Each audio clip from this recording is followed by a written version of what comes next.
আজি আপোনালোকৰ কাৰণে লৈ আহিছোঁ কঁঠালৰ আচাৰৰ ৰেচিপি আৰু এনেকৈ বনালে আপোনালোকে বছৰ বছৰ ধৰি সংৰক্ষণ কৰি ৰাখিব পাৰিব, লগতে খাবলৈও বহুত টেষ্টি হয়। গতিকে ভিডিঅ'টো শেষলৈকে চাই থাকক। ইয়াতে ডাঙৰ সাইজৰ কঁঠাল এটা লৈছোঁ, প্ৰায় হৈছেয়ে।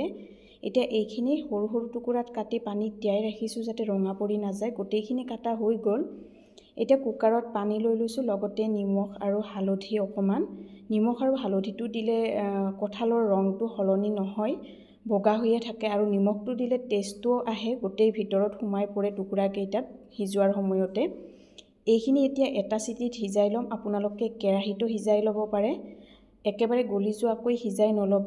এটা চিটি অহাৰ পিছত এইটো নমাই ৰাখি দিছিলোঁ। এতিয়া প্ৰেছাৰটো সম্পূৰ্ণ যোৱাৰ পিছত ঢাকনিখন খুলি দেখুৱাইছোঁ। ভালদৰে সিজাই ল'ব আৰু কিন্তু গলি যাবও নালাগিব, আৰু নিসিজিলেও বেছি টান হৈ থাকিলে আচাৰটো টেষ্ট নহয়, গতিকে ধ্যান ৰাখিব। ইয়াতে এতিয়া পানীৰ পৰা নিগৰাই লৈছোঁ। এইটো যদি পানীটো সৰি নাযায় তেতিয়াহ'লে অলপ সময় এনেকৈয়ে ৰাখি দিব, আৰু গৰম থাকিলে যদি আপোনালোকে পাইছে যে এইটো অলপ শুকান শুকান হৈ গৈছে তেতিয়াহ'লে হালধিৰ গুড়ি আৰু নিমখটো লগে লগেও দিব পাৰে। হালধিৰ গুড়ি দিলে এনেও অলপ শুকান হৈ যায়, নিমখ আগতেও দিছোঁ, গতিকে সেইটো চাই ল'ব। গোটেইখিনি ভালদৰে মিহলি কৰি ল'লোঁ আৰু এতিয়া এইটো ৰ'দত শুকাবৰ কাৰণে ৰাখি দিম।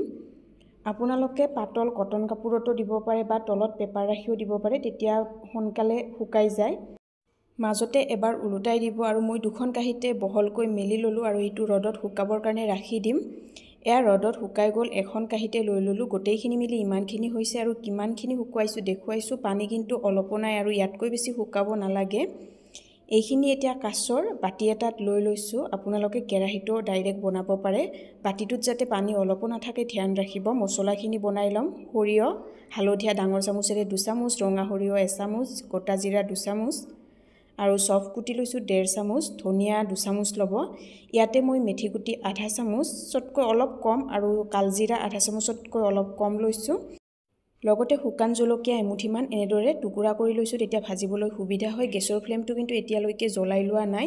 আপোনালোকে কঁঠালখিনিৰ লগত পকা জলকীয়া কাটি ৰ'দত শুকাই ল'ব পাৰে। গেছৰ ফ্লেমটো জ্বলাই ল' আৰু মিডিয়ামৰ মাজত ৰাখি এইখিনি ভাজি ল'ম। 1 বা 2 মিনিটৰ ভিতৰতে হৈ যায়। কণ্টিনিউ লৰাই থাকিব যাতে জ্বলি নাযায়। যেতিয়া মছলাখিনিৰ পৰা এটা গোন্ধ আহে আৰু ফুটি উঠে মছলাখিনি, লগে লগে নমাই ল'ব।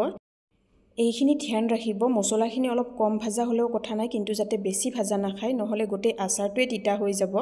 বহুতে কমেণ্টত সুধি থাকে যে আচাৰটো কিয় তিতা হ'ল, গতিকে মই জনাই দিছোঁ মছলাখিনি যদি বেছি ভাজা হয় তেতিয়াহ'লে তিতা হৈ যাব। আৰু আগতে ভাজি ৰখা ধনিয়া গুটি মই 2 চামুচ দি দিছোঁ, সেইকাৰণে মছলাখিনিৰ লগত ভাজি লোৱা নাই। আপোনালোকে একেলগতে ভাজি ল'ব পাৰিব। এতিয়া মিঠাতেল গৰম কৰি ল'ম আৰু ইপিনে মছলাখিনি সম্পূৰ্ণ ঠাণ্ডা হ'বৰ কাৰণে ৰাখি দিছোঁ। ঠাণ্ডা হোৱাৰ আগতে কিন্তু গুড়ি কৰি নল'ব। আৰু ইপিনে দেখিছেনে মছলাখিনি ঠাণ্ডা হৈ গৈছে। সম্পূৰ্ণ ঠাণ্ডা হোৱাৰ পিছত এইখিনি এতিয়া গ্ৰাইণ্ড কৰি ল'ম। একেবাৰে মিহি গুড়ি কৰিব নালাগে। আৰু এতিয়া প্লেট এখনত ৰাখি দিম। মছলাৰ পৰিমাণটো আচাৰৰ হিচাপত লৈ ল'ব। এতিয়া ইয়াতে মই 5 ফোৰণ লৈছোঁ আধা চামুচ, লগতে হিং এচিকুট, এইটো অপশ্যনেল হয়। হালধিৰ গুড়ি, ৰঙা জলকীয়াৰ গুড়ি অকণমান, যিটো কাশ্মীৰী ৰঙা জলকীয়া ৰঙৰ বাবে, নিমখ, আৰু ইয়াতে মই মছলা গুড়িখিনি লৈ লৈছোঁ। প্ৰথমতে আধা দি দিছোঁ আচাৰৰ মছলাখিনি। ভিনেগাৰ 3 পৰা 4 চামুচ ডাঙৰ চামুচেৰে, আৰু গোটেইখিনি এবাৰ মিহলি কৰি ল'ম। ইপিনে তেলটো নমাই ৰাখি দিছিলোঁ অকণমান ঠাণ্ডা হ'বৰ কাৰণে, একেবাৰে ঠাণ্ডা হ'বলৈও নিদিব। অলপ গৰম থাকোঁতেই দিলে মছলাখিনি ভাজা হয় আৰু তেতিয়া টেষ্টটো ভাল আহে। এবাৰ মিহলি কৰি লৈছোঁ আধা দিয়াৰ পিছত। আৰু ইয়াতে মই মছলাখিনি অলপ কম যেন দেখিছোঁ, যিহেতু আচাৰত অলপ মছলা বেছি হ'লেহে খাই ভাল লাগে। আপোনালোকে নিজৰ হিচাপত লৈ ল'ব। যদি কম দিব বিচাৰে তেতিয়াহ'লে কমকৈ দিব।